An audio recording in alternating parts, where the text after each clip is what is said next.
இப்போ குலுக்கல் சீட்டு உங்களுக்கு முன்னாடி எல்லாம் வச்சுருக்குறாங்க, எல்லாரும் வரீங்க. அந்த குலுக்கல் சீட்டு அதில் நிறைய கிஃப்ட் வச்சுருக்குது,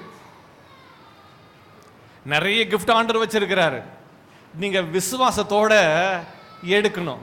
கர்த்தர் கொடுத்த வார்த்தையை, கர்த்தர் கொடுத்த வாக்கு தத்தங்களை கர்த்தர் எல்லாவற்றையும் அதில் எழுதி போட்டிருக்கிறார். இங்கே பாருங்க, நிறைய கிஃப்ட் போட்டிருக்காங்க. சிலருக்கு டிஃபன் பாக்ஸ் மட்டும்தான் வேணும். வந்த உடனே நம்ம குலுக்கல் சீட்டு எடுக்கணும்னு பார்க்கறதில்ல. அவ்வளோவா, எவ்வளோங்க டிக்கெட்டு? 10 ரூபாங்க டிக்கெட்டு. அடுத்த கேள்வி நம்மளுக்கு என்னதாம்மா, அடுத்தது என்னென்ன கிஃப்ட் இருக்கு? இப்போ எவ்வளோ ரூபா கொடுத்து நான் டிக்கெட் வாங்குறேன்? 10 ரூபா. அது பேர் ரட்சிப்புன்னு வச்சுங்களேன். 10 ரூபா கொடுத்து டிக்கெட் வாங்கிட்டேன். அவர் டோக்கன் கொடுத்துட்டாரு, குலுக்கல் பேப்பரை சுற்றி விட்டார், எல்லாமே இருக்குது, நிறைய கிஃப்ட் இருக்குது. ஒன்றுத்தில் மட்டும் பார்த்தா 33ன்னு போட்டு ஒன்று வச்சுருக்குது. 33 எல்லாம் சொல்லுங்கள், என்னது? 33 அதை வச்சுருக்குது. அதுக்கு பார்க்குறேன், என்ன சொல்லப்படுறது, எடுக்கிறது தான் மாணவா, என்னென்னவோ இருக்குது, எல்லாம் நம்பர்ஸ் எல்லாமே இருக்குது, 100 வரல இருக்குது.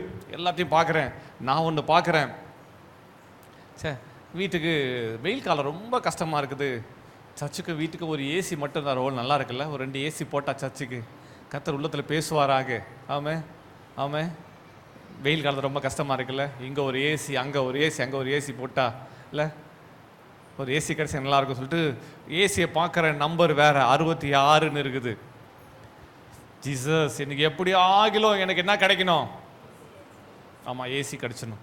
33 ஜீசஸ், 33 இதில் 30 வசனம் வேற. 33 அண்ட் 33 சொன்னீங்களே, ஆபத்து காலத்தில் நோக்கி கூப்பிடு சொன்னீங்களே, அப்படி சொல்லிட்டு கையை விடுறேன். அவர் சொல்கிறாரு, ஒரு சீட்டு தான் எடுக்கணும். எத்தனை சீட்டு? கையை விட்டு எடுக்கிறேன். அண்ட் ஒரே சொன்னீங்களே என்று சொல்லி 66 வரக்கூடாதா சொல்லி எடுத்து அவர்கிட்ட கொடுத்தேன். அவர் பிரிக்கிறார். பிரித்து பார்த்துட்டு அவர் சிரிக்கிறார். எனக்கு புரிஞ்சிச்சு, அவர் எடுத்து பார்த்து சிரிக்கிறார். எனக்கு சிரிப்பு வரலை. ஏன் தெரியுமா? அவங்களுக்கு தெரியும் எதெல்லாம் கொடுக்கலாம், எதை கொடுக்கூடாதுன்னு தெரியும். அவர் பார்த்து இப்படி காட்டுறார், காட்டிட்டு சிரிக்கிறார். 66 இருக்குமா நினச்சி இப்படி பார்க்குறாரு. காட்டினா 33 இருக்குது. 33 பார்த்தோன்னே என் மனசில் திக்குனாவுது. என்னது? ஒரு சின்ன பாக்ஸ் இருக்குது. இந்த பாக்ஸ் தாங்க உங்களுக்கு கிஃப்ட்டுன்றாரு.